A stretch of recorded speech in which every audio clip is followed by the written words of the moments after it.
Buenos días, hermano. Nuevamente tenemos la oportunidad de poder estar juntos a pesar de la distancia, ¿no? Por este medio que el Señor ha permitido que hoy tengamos en nuestras manos, ¿no?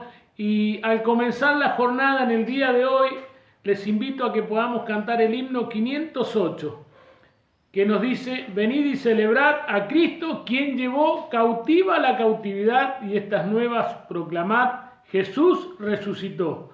Nos dice el coro de este maravilloso himno: la lucha ha ganado, grata y gloriosa noticia. Sí, Cristo ha resucitado y pronto en su gloria vendrá. Antes de tener la meditación en la palabra del Señor, les invito a que compartamos una oración para ya ponernos de lleno en la palabra.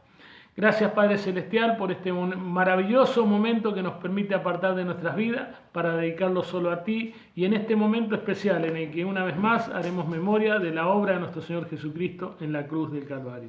Gracias, Señor, rogamos siempre que nos acompañes y que esto pueda llegar siempre de la forma maravillosa que lo hacemos en tus brazos para que tú justamente puedas recibirlo. Amado Dios, te damos las gracias en el nombre de Cristo Jesús. Amén.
Vamos a compartir la palabra del Señor antes de hacer memoria de la obra de nuestro Señor Jesucristo en la cruz, al compartir justamente los símbolos y mediante la copa y el pan recordar la obra de nuestro Señor Jesucristo en la cruz del Calvario.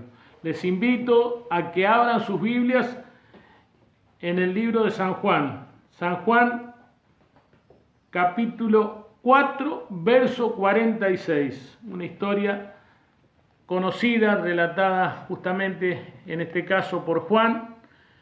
Y el Señor, volviendo al lugar donde Él había llevado a cabo el primer milagro que hizo nuestro Señor Jesucristo, ¿no? Leamos, verso 46, capítulo 4, verso 46. Vino pues Jesús otra vez a Caná de Galilea, donde había convertido el agua en vino, y había en Capernaum un oficial del rey cuyo hijo estaba enfermo. Cuando oyó que Jesús había llegado de Judea a Galilea, vino a él y le rogó que descendiese y sanase a su hijo, que estaba a punto de morir. Entonces Jesús le dijo: si no viereis señales y prodigios, ¿no creeréis? El oficial del rey le dijo: Señor, desciende antes que mi hijo muera. Jesús le dijo: ve, tu hijo vive. Y el hombre creyó la palabra que Jesús le dijo y se fue. Cuando ya él descendía, sus siervos salieron a recibirle y le dieron las nuevas, diciendo: tu hijo vive. Entonces él les preguntó a qué hora había comenzado a estar mejor, y le dijeron: ayer a las 7 lo dejó la fiebre. Verso 53, el padre entonces entendió que aquella hora era la hora en que Jesús le había dicho: tu hijo vive, y creyó él con toda su casa. Hasta acá nomás la palabra del Señor. Qué hermoso es que podamos tener en las Escrituras esto que nos vuelca el Señor y nos permite justamente ver la capacidad del Señor a la hora de tener que afrontar delante de Él la magnitud de nuestra fe, ¿no? Y qué bonito es que podamos decir la magnitud. ¿Por qué? Porque muchas veces eso es lo que hoy en día habitualmente nos pone justamente muchas veces en riesgo, en jaque, porque titubeamos. ¿Cuántas veces? Aún a veces siendo receptores de circunstancias pequeñas por las cuales nuestra fe mengua, decae. Compartía hace un tiempo atrás nuestro hermano Rubén justamente que uno de los obstáculos principales que tenemos los hijos del Señor es afligirnos, caer, porque nuestra fe es débil. Y vaya si este es un ejemplo claro de lo que el Señor acá tiene para contarnos con nosotros, ¿no? Muchas veces ponemos los ojos en los milagros del Señor. Y no es que los milagros sean malos, pero nuestros ojos no deben estar puestos en los milagros, sino en el propósito del Señor. ¿Cuál fue el propósito del Señor? El Señor, el Hijo del Hombre, vino a salvar lo que se había perdido. ¿Fueron necesarios los milagros? Claro que sí, y es obvio. Hubo que demostrar muchas veces el Señor para que pudieran creer. Estaban en un mundo ciego, totalmente distraído por las circunstancias, alejados, opuestos, en el otro punto, en el otro extremo. Y el Señor muchas veces tuvo que llevar adelante milagros para que llamar la atención y así poder traerlos. Pero el propósito de nuestro Señor nunca fue el milagro. El propósito del Señor es salvar lo que se había perdido. ¿Debo creer? Claro que debo creer. ¿Debo confiar en Jesús? Justamente. Esa es la respuesta del Señor a nuestras dudas. Jesús es la respuesta de Dios a la duda del hombre. El día que nosotros podamos poner en práctica, ahí es cuando vemos justamente que el Señor opera en nuestras vidas. ¿A partir de qué? A partir de nuestra dependencia. ¿Tenemos obstáculos? Es claro. Ahora lo vamos a analizar muy suavemente. Siempre van a estar esos obstáculos, pero esos obstáculos debemos pasarlos para que el Señor pueda operar en nuestra vida de modo tal que el objetivo que el Señor quisiera para cada uno de nosotros pueda cumplirse y pueda hacerse realidad, que es justamente no sanarnos del mal que nos aqueje, sino justamente recuperar lo que se había perdido. Siempre el propósito de Dios es que volvamos a la casa del Señor. Dice la palabra que por Él fuera Él quisiera que todos estemos junto a Él. Sabemos que no va a poder ser así, no porque Él no lo quiera, que nuestra necedad, nuestra forma de ser, nos enfrenta al Señor. Por eso es necesario que nosotros tomemos claramente el ejemplo de la Escritura acá. Juan lo relata de una forma precisa y clarita. Nos dice el verso 47. Cuando oyó que Jesús había llegado de Judea a Galilea, vino a él y le rogó que descendiese y sanase a su hijo, que estaba a punto de morir. Era un noble, un soldado del rey, un hombre con una buena posición económica, quizás con dependencia total, seguramente con subordinados. Le rogó que descendiese al Señor. Lejos de pedir, prácticamente le ordena al Señor. Le dice el Señor: si no vieres señales y prodigios, ¿no creeréis? Este hombre no estaba preparado para escuchar teología. Él le dice: desciende rápidamente que mi hijo muere. Pero podemos ver en esta respuesta también justamente algo que es fundamental. Él llegó al Señor por medio del oír. Él había oído. Él recordó que alguien le había alertado que el Señor había convertido el agua en vino. Cuando él tuvo oportunidad, inmediatamente llegó. Recordemos que él está de Judea a Galilea, a una distancia de aproximadamente 30 kilómetros. Él caminó para llegar y estar frente al Señor. Es obvio, él estaba pasando por una prueba fundamental en su vida. Su hijo estaba a punto de morir.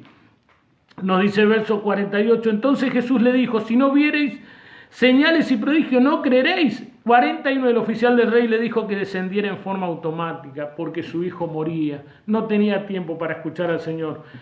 Pero el verso 50 nos dice: Jesús le dijo: ve, tu hijo vive. Ve, tu hijo vive. Y el hombre creyó la palabra que Jesús le dijo y se fue. Acá podemos ver clarito cómo la fe viene por el oír. Claritamente él había oído del Señor y él necesitaba acercarse. Ahora vemos un paso fundamental en la vida de los hijos del Señor, y muchas veces, no estoy hablando de los mundanos, muchas veces los mismos que están sentados en las iglesias, no hemos alcanzado esa fe que el Señor quiere para cada uno de sus hijos. Debemos creer, debemos tener esa fe absoluta. Nuestra fe debe alcanzar niveles que justamente nos permitan transitar caminos de paz, de gozo. No que ante la primera circunstancia nosotros decaigamos, nos aflijamos. ¿Cuántas veces nos sucede eso? Y el oír viene justamente a traer de que nosotros hemos creído, y automáticamente la obediencia. En los obstáculos que a nosotros nos va a tocar atravesar, es obvio que debemos tener esa dependencia, dejarnos llevar para poder alcanzar esa paz que el Señor quiere para cada uno de nosotros. Debe haber una operación que es la que justamente transforma, nos hace tener una mirada totalmente diferente. Empezamos a ver lo que el Señor nos transmite. La respuesta de Dios a la duda del hombre es Jesús. Jesús es la respuesta, y ese es el objetivo final, el que todos deberíamos alcanzar. Muchas veces pensamos que tener fe nos dice en el mundo normal: si vos tenés fe, las cosas van a suceder como vos quieras, tenés que proponértelo y así va a ser. No, esa no es fe.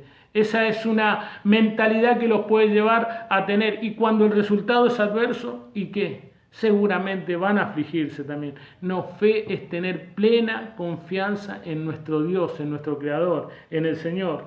Es clarita la palabra del Señor, nuestra fe debe ser fuerte. ¿Y por qué menguamos? ¿Por qué caemos? Por nuestra necedad. Somos necios, somos duros. Muchas veces tenemos que caernos fuerte, tenemos que pasar una gran tormenta para poder acercarnos a Dios, para realmente rendirnos.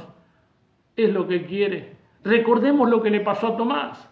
Si no viere tus manos y el hoyo en tus manos, si no viere tu costado y el tajo en tu costado, no creeré. Nos dice justamente acá, Juan 20, Jesús le dijo: porque me has visto, Tomás, creíste. Bienaventurados los que no vieron y creyeron. El Señor nos llama a que justamente debemos creer, confiar en su palabra. De esa manera podemos alcanzar lo que el Señor quiere para cada uno de nosotros. Fe justamente no es recibir del Señor lo que nosotros pedimos. Fe es aceptar lo que el Señor pone en nuestras vidas y buscar la guía del Espíritu Santo, que es aquel que nos guía en todo momento. Pero para eso debe haber una entrega fundamental y saber que el único camino, el único medio es Cristo, es Jesús. Por medio de Él nosotros podemos alcanzar esa paz.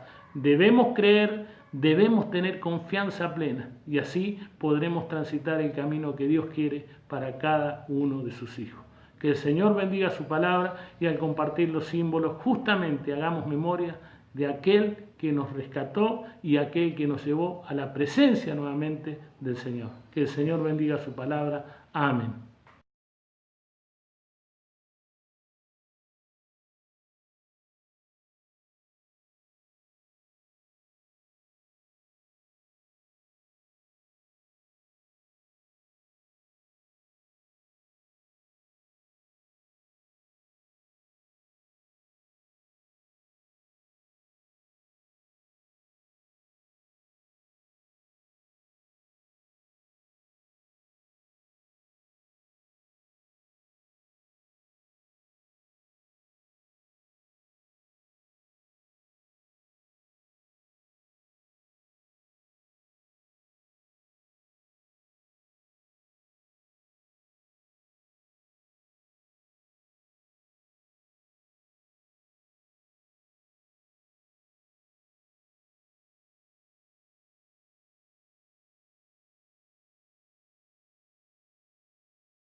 Queridos hermanos, vamos a terminar este momento de adoración al Señor, habiendo ya participado de la Cena del Señor con una oración. Oremos. Padre y Señor nuestro que estás en los cielos, te damos gracias por habernos dejado participar de esta recordación que hacemos aquellos hijos que fuimos limpios por tu sangre preciosa en la cruz del Calvario, aquellos que hemos reconocido que tú pagaste el precio de nuestros pecados en la cruz. Te damos gracias, Señor, porque una vez más este domingo hemos podido participar de ella y hemos recordado tu muerte en la cruz como el único camino que nos conduce a nuestro Padre Celestial. Por eso, una vez más, queremos alabar, glorificar y ensalzar tu rico y santo nombre, el precioso nombre de nuestro amado Salvador Cristo Jesús. Amén. Queridos hermanos, recordemos los anuncios que tenemos de nuestras próximas reuniones. Ahora a continuación vamos a continuar con la reunión de predicación de la palabra. El día miércoles tenemos la reunión de estudio y oración. Empezamos con este mes con el mes de la Biblia y estamos tocando distintos temas relacionados a la Biblia. Ya hemos tenido 3 miércoles y este miércoles 30, el último miércoles del mes, nos va a visitar virtualmente el hermano Eduardo Carteamillos de la Iglesia del Señor en Rubén Darío Munro, y él nos va a traer la Biblia, la importancia de su estudio. Queremos invitar a todos los amigos, a todos los hermanos que estén conectados el día miércoles a las 20:30 para escuchar esta reunión, y como decimos, reunión de estudio y oración, porque luego cada uno de nosotros oramos en nuestros hogares por los motivos que figuran en el grupo de WhatsApp de la iglesia. Y el domingo que viene, el Día del Señor, como lo hemos hecho en esta mañana, a las 11 de la mañana tenemos la participación de la reunión de la Cena del Señor y luego la reunión de predicación de la palabra. Ahora ya, sin más, dejamos a los hermanos para que continúen con la reunión siguiente. Muchas gracias.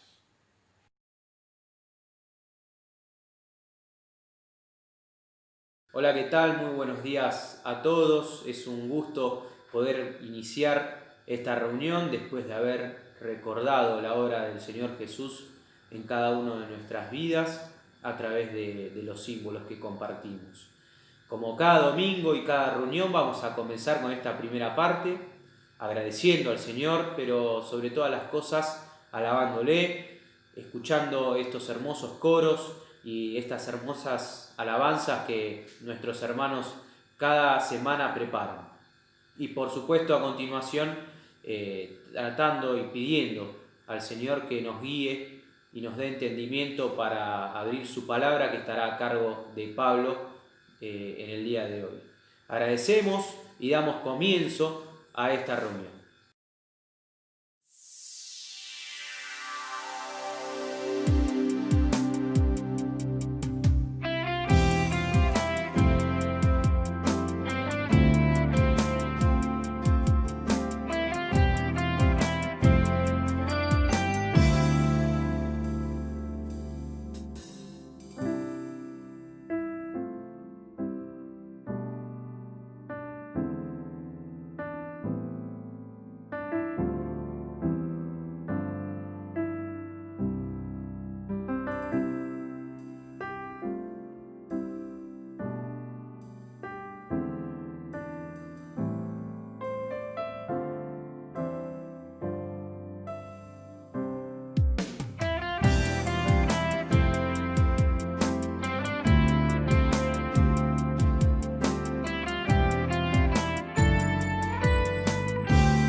Hola hermanos, ¿cómo están?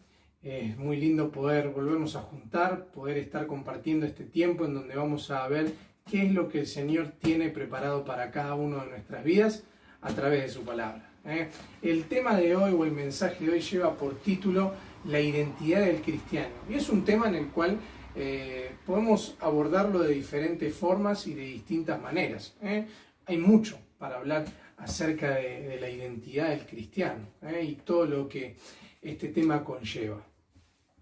Pero me gustaría comenzar con una frase que John Stott escribe en su libro El Sermón del Monte. Dice algo parecido a esto: nuestro llamado cristiano consiste en imitar únicamente, ¿sí?, a Dios y no al mundo. Es mediante esta imitación al Padre en donde la contracultura cristiana se hará visible. ¿Qué quiere decir esto? En otras palabras, la única forma en que yo tengo de poder reflejar a Jesús, de poder ser como Él, es imitarlo, básicamente. ¿Sí? No hay otra opción, no hay otra fórmula, ¿sí?, para poder reflejar el amor de Cristo, para poder reflejar el carácter de Cristo a través de mi vida, ¿sí? Pero se plantea un desafío muy importante y muy grande a cada uno de nosotros, es cuál es nuestra identidad. Sabemos quiénes somos, no tengo mi DNI acá, pero si yo se los muestro, ustedes van a saber quién soy, porque figura mi nombre, mi apellido, mi fecha de nacimiento, mi domicilio. Lo mismo pasa con el cristiano. Al vernos a nosotros tienen que ver a alguien diferente, a alguien que muestra a Jesús, a alguien que marca la diferencia. Por eso es que vamos a hacer, con la ayuda del Señor, vamos a ver 3 puntos en el día de hoy en donde vamos a tratar de hablar acerca de la identidad del cristiano. Y el primer punto que me gustaría que podamos tratar es que la identidad del cristiano se ve reflejada, ¿sí?, porque hay una prueba fehaciente del cambio que realizó cada uno en su vida. Si nos ponemos a pensar un poco cómo fue nuestro encuentro personal con Jesús, vamos a encontrar por cada uno de nosotros una historia, ¿sí? No creo que nadie tenga una historia igual a la otra. Algunos de más chicos, otros de grandes, unos de una forma, otros de otra, ¿sí? En mi caso tengo el privilegio y la bendición de haber nacido en un hogar cristiano y desde chico, ¿sí?, pude ya entender lo que Cristo había hecho por mí. Y obviamente luego de esto cada uno toma decisiones, a veces hay tropiezos, ¿sí?, y tantas otras cosas más que hacen al camino de cada uno de nosotros. Pero la prueba fehaciente del cambio sin duda hay. Y más allá de esto, podemos decir que hay un momento bisagra en nuestras vidas, ¿no?, donde nos damos cuenta de que ya nada es igual. Hay un ejemplo claro y es el del apóstol Pablo, ¿verdad? Si nosotros vamos al libro de los Hechos, ¿sí?, y buscamos en el capítulo 9, nos vamos a dar cuenta que Pablo relata allí su conversión, pero en el día de hoy vamos a leer en Hechos también, en el capítulo 26. Y vamos a ver allí la defensa que Pablo realiza ante el rey Agripa, ¿sí?, en donde también él relata su conversión, donde muestra o cuenta ese momento bisagra que él también tuvo. Ese podemos llamar camino a Damasco. El otro día escuchaba y veía un video de Francisco La Cueva, en donde él presenta un libro que se llama Mi Camino a Damasco, en donde cuenta su testimonio, que es muy interesante, por cierto. Si tienen la posibilidad, se los recomiendo para que puedan verlo. Pero ese camino a Damasco, ese momento bisagra, en donde ya no pudimos aguantar más, en donde ya el encuentro con Cristo nos transformó por completo, donde nos cambió todo, donde dejamos de ser como Saulo, ese perseguidor de cristianos, esa persona que los apresaba, que los mandaba a matar, aquel, ¿sí?, como también él cuenta, ¿sí?, allí y menciona en el versículo 26:10, dice: cuando los mataban yo di hasta mi voto. Y podemos relacionarlo directamente con lo que fue el asesinato de Esteban, el primer mártir, ¿sí? Entonces, él pasa por muchas cosas, como la podemos haber pasado vos o como las pude haber pasado yo. Entonces, llega un momento en el cual no nos resistimos más, en donde caemos delante del Señor y hay una transformación en nosotros, donde damos ese giro de 180 grados. Pero además de esto, vamos a ver que una prueba fehaciente del cambio que podemos tener es que también tenemos un propósito marcado para nuestra vida. Porque sabemos qué es lo que Cristo quiere para nosotros. Qué lindo puede ser que cada uno de nosotros diga lo que dice el Salmo 138:8. Jehová cumplirá su propósito en mí. Hermanos, que ese sea el deseo de nuestro corazón, que Él cumpla su propósito, que Él lleve a cabo su plan en cada una de nuestras vidas. Pero cuando hablamos de propósito y basándonos acá en Hechos 26:18, vamos a leer que dice que le habla Jesús a Pablo y menciona las siguientes palabras: para que abra sus ojos, para que se conviertan de las tinieblas a la luz y de la potestad de Satanás a Dios, para que reciban por la fe que es en mí perdón de pecados y herencia entre los santificados. Acá vemos el plan de salvación explicado, ¿sí? Pero, ¿cuál era el propósito que Dios tenía para Pablo? Dentro de los tantos que podemos ver. En Hechos 9 se menciona y dice, instrumento escogido me es este. Pero le dice algo muy particular, menciona algo muy particular Pablo. Es en el inicio de este versículo 18. Para que abras sus ojos, para que se conviertan de las tinieblas a la luz. Ese es el primer propósito que nosotros tenemos como hijos de Dios, como la identidad que mantenemos en Cristo. ¿Por qué? Porque ese propósito marcado, ¿sí?, nos lleva a pensar en esto, pero también podemos decir que debemos llevar adelante la gran comisión que el Señor nos dejó. Si vamos a ver y estudiamos los últimos momentos de Cristo en la tierra, ¿sí?, el Señor marca algo muy importante. Y me seréis testigos, id y predicad el Evangelio. Lo menciona en los Evangelios y también lo menciona en Hechos 1:8. ¿Qué estoy haciendo yo con eso? Una identidad en Cristo fuera de lo que es el cuerpo, fuera de lo que es el templo, fuera de lo que son las actividades eclesiásticas. Ahí se ve la verdadera identidad. Allí es donde nosotros tenemos que empezar a marcar la diferencia. Cuando no tengo a ningún hermano cerca, cuando todos los que me rodean son personas que no tienen a Cristo en su corazón, cuando son personas que se están yendo a una eternidad de perdición. Ahí es donde mi identidad debe estar marcada y donde debe hacerse fuerte, donde debo mostrarla por sobre todas las cosas, donde tengo que ser luz. Pero no solo eso, ¿sí?, no solo lo que el Señor menciona como la gran comisión, sino también me gustaría que podamos leer palabras de Pablo también, ¿sí?, en la segunda carta a Timoteo. Pablo ya se empieza a despedir. Pablo está viviendo sus últimos momentos de vida y le está hablando a su hijo espiritual, a Timoteo. Y comienza leyendo, escribe el apóstol, nosotros podemos leer desde el versículo 1, dice, te encarezco delante de Dios y del Señor Jesucristo, que juzgará a los vivos y a los muertos en su manifestación y en su reino. Presten atención ahora.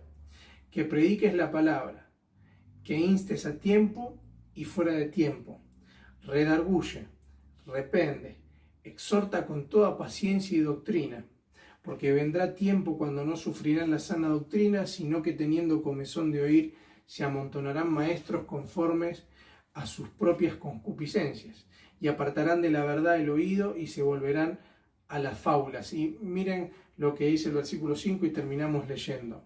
Pero tú sé sobrio en todo, soporta las aflicciones, haz obra de evangelista, cumple tu ministerio. Miren cómo el apóstol también no solo lo cumplía él, sino que le instaba a Timoteo, en este caso, a que continúe, ¿sí? A que no afloje, podríamos decirlo, como a veces mencionamos nosotros, a que él siga, que no desfallezca, que no baje los brazos, porque esto continuaba, porque no sabía cuándo el Señor podía llegar a venir, porque él tenía que seguir adelante, porque tenía una misión de parte de Dios. Que instes a tiempo y afuera de tiempo. Timoteo, no aflojes, hay mucho para darle al Señor. Hay muchos que necesitan todavía oír de Él. Y es por eso que vos tenés que mostrar la identidad, a quién pertenecés. Eso es lo que Pablo estaba contándole. Eso es lo que Pablo trataba de explicarle a Timoteo. Y eso es lo que nosotros debemos entender. Que no podemos girar la cabeza hacia otro lado. No podemos mirar para el costado. Tenemos una misión clara. Y quizás usted me puede decir, pero Pablo, ahora en cuarentena, encerrados, ¿qué podemos hacer? Hermanos, hay muchas cosas por hacer. Podemos aprovechar de muchas maneras esta situación. Quizás, pienso ahora, no sé si estaré siendo reiterativo en otro momento que he compartido, pero algo hay que hacer.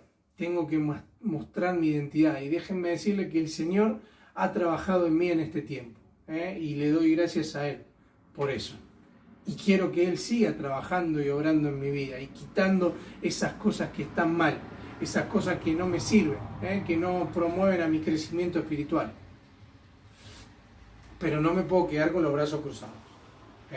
Tengo que poner manos a la obra también yo mismo. Y pensando en esto, para terminar este punto, pensando en lo que Pablo le dice a Timoteo, en cómo él se refiere a su hijo y los consejos que le da, también pienso en que nosotros debemos trabajar, ¿sí? No solo para el Señor, sino también para dejar un legado a los que vienen detrás. Hermanos, quizás yo soy más joven, tengo hermanos que son más grandes, no importa la edad en esto, pero hermanos, ¿qué le vamos a dejar a los que vienen detrás de nosotros? A nuestros hijos, a quizás a los hermanos de la iglesia, a los que todavía no conocen a Cristo y vendrán a sus pies. ¿Qué les vamos a dejar? ¿Qué legado sí vamos a darles? ¿Qué palabra? ¿Qué enseñanza? Preparémonos, hermanos, para poder marcar la diferencia, para poder dejar huellas, para poder decir y hacer y ser, como Pablo le decía, ser ejemplo, un modelo al cual nosotros debemos seguir. ¿Cómo? ¿Se acuerdan lo que le decíamos al principio, lo que comentaba John Stott? Somos un modelo cuando imitamos al Padre, nada más, no hay otra forma. Por eso, cuando nosotros tenemos una identidad marcada, es cuando hay pruebas del cambio que se produjo en nosotros. Pero no solo eso, sino que también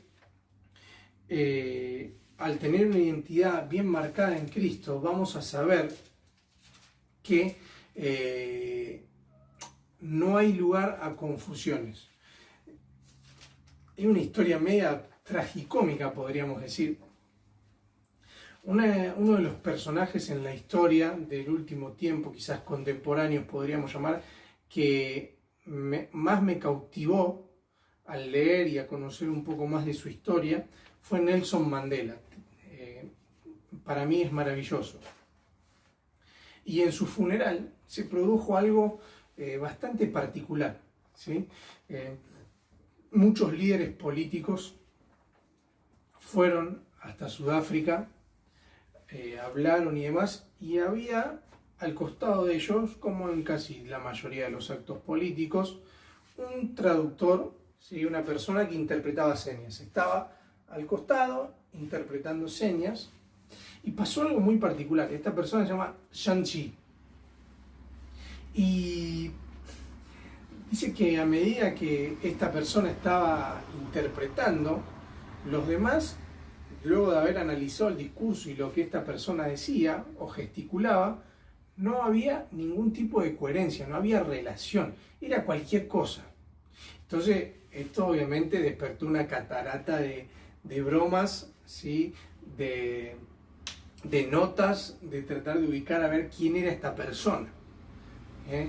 Y efectivamente era una persona que interpretaba señas, pero cuando se pusieron a indagar un poco más en la vida de esta persona, de Zhang Yi, se dieron cuenta que era una persona que tenía ataques de esquizofrenia y que además de todo esto tenía causas por robo, ¿sí? Y estaba inculpado o enjuiciado por el asesinato de 2 personas. Ahora, ¿qué tiene que ver toda esta historia con lo que nosotros estamos diciendo de que no da lugar a la confusión? Pienso en ese momento y en esa persona y todo lo que venía atrás, lo que se podría haber desatado si esta persona actuaba de otra forma, si su objetivo era otro, que no sabemos si lo tenía o no, pero fíjense lo que pudo haber producido.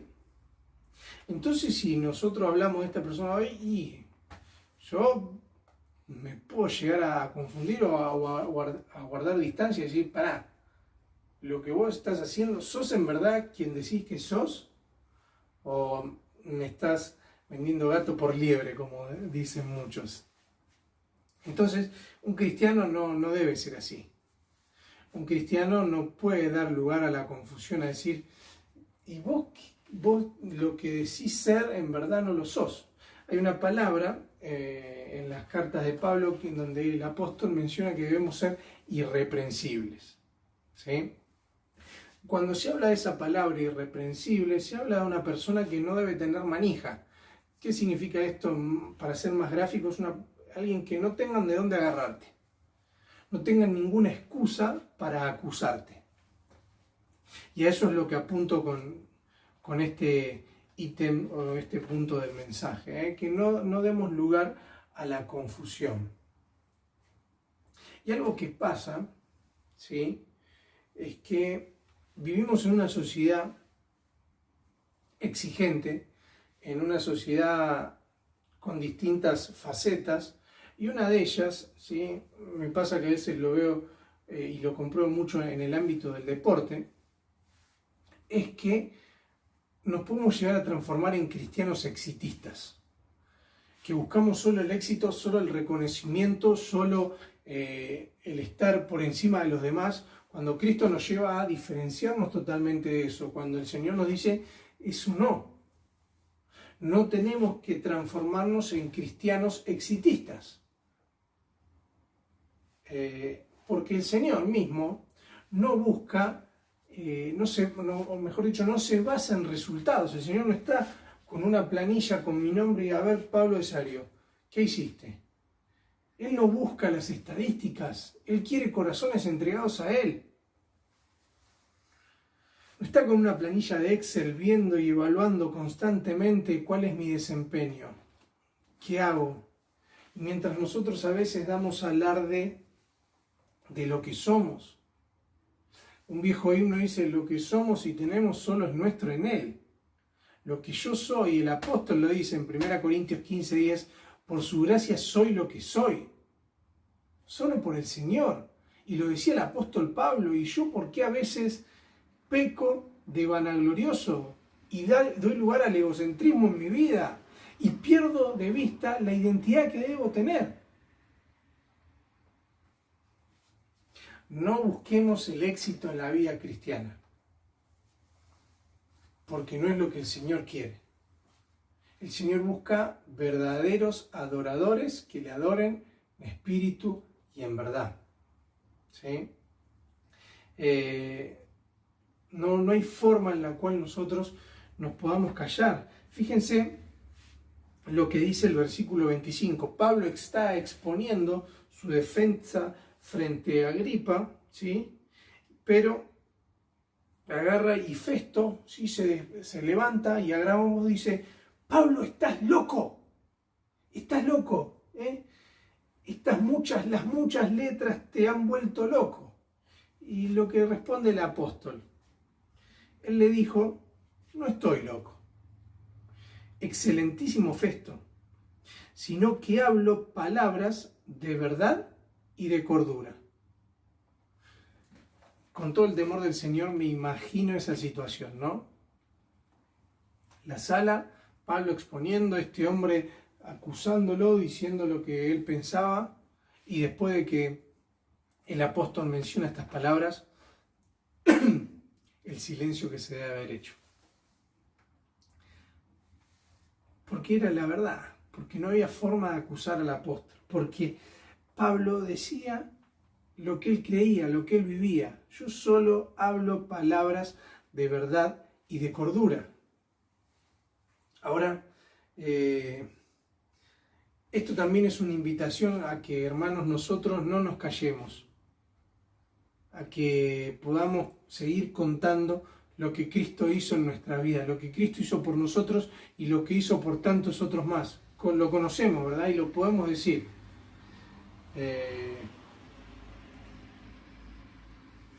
Pienso en los GPS, no soy muy amigo de los GPS, pero me gustaría que nos podamos preguntar hacia dónde está apuntando nuestra brújula hoy. Mi brújula espiritual, de anhelos, de deseos, ¿hacia dónde está yendo? ¿Hacia la voluntad de Dios o hacia mi propia voluntad? ¿Hacia dónde apunta?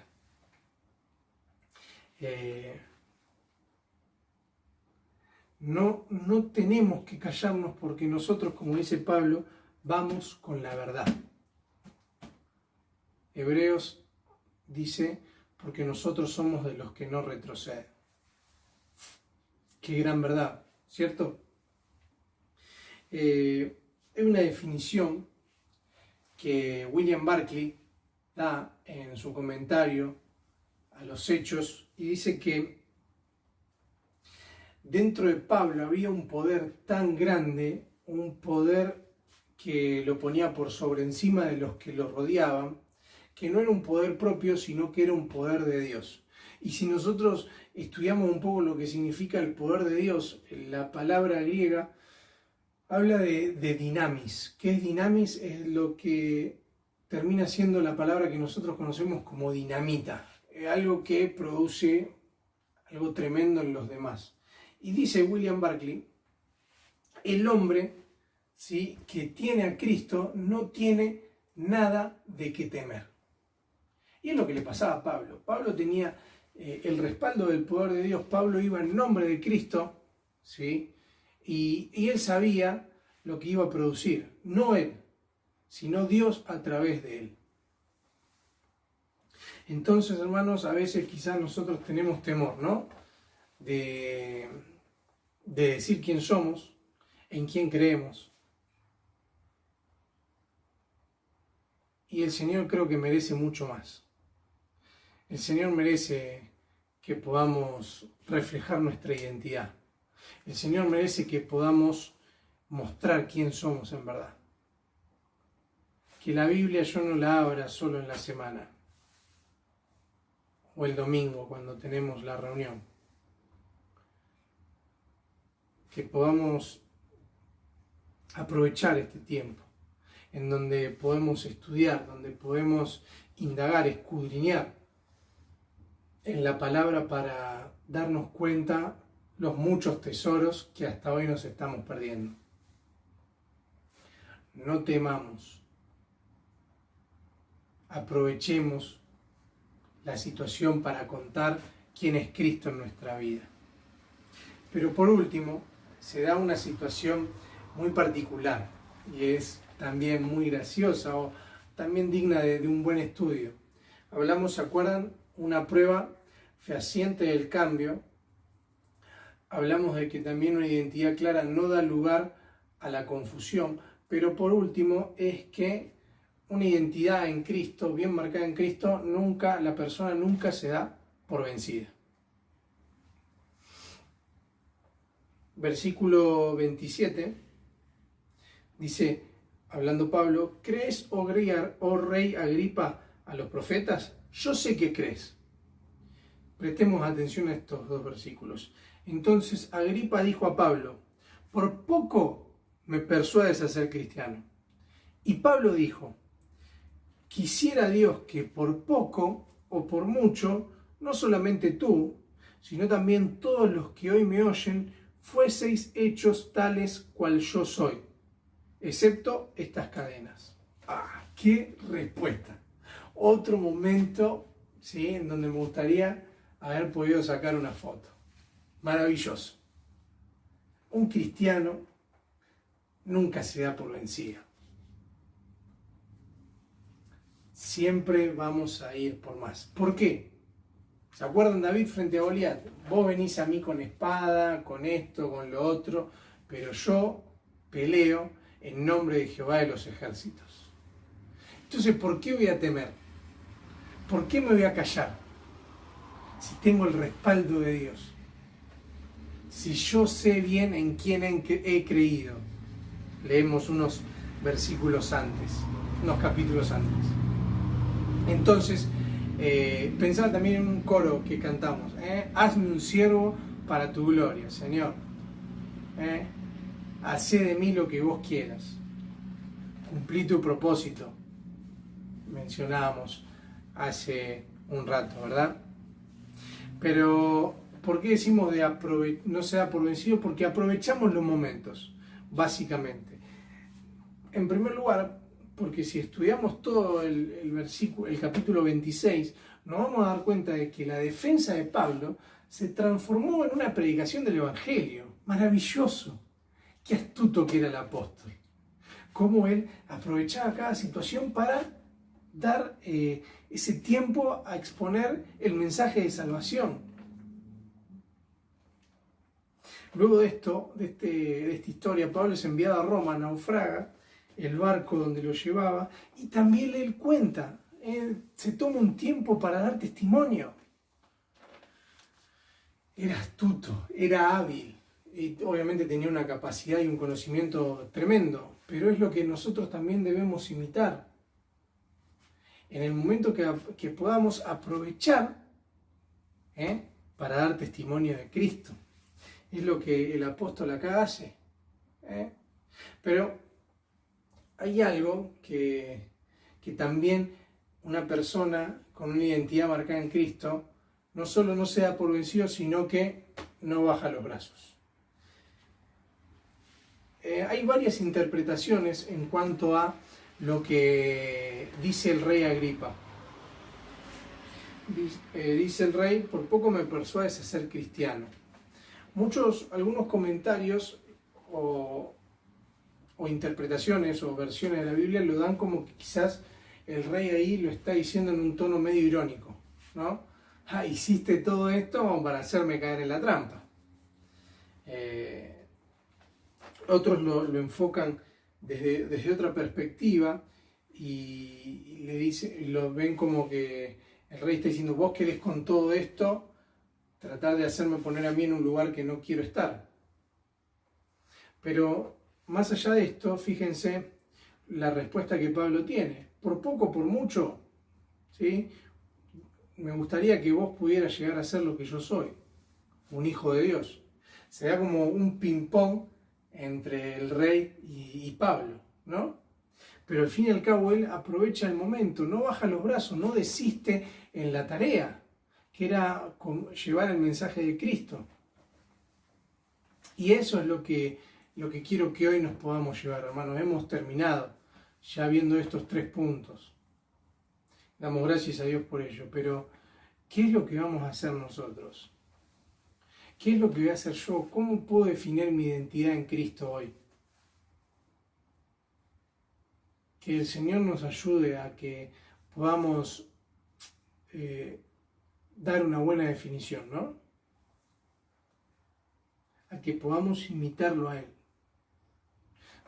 Tenemos en la vida de Pablo un excelente ejemplo, pero ¿qué hay de nosotros?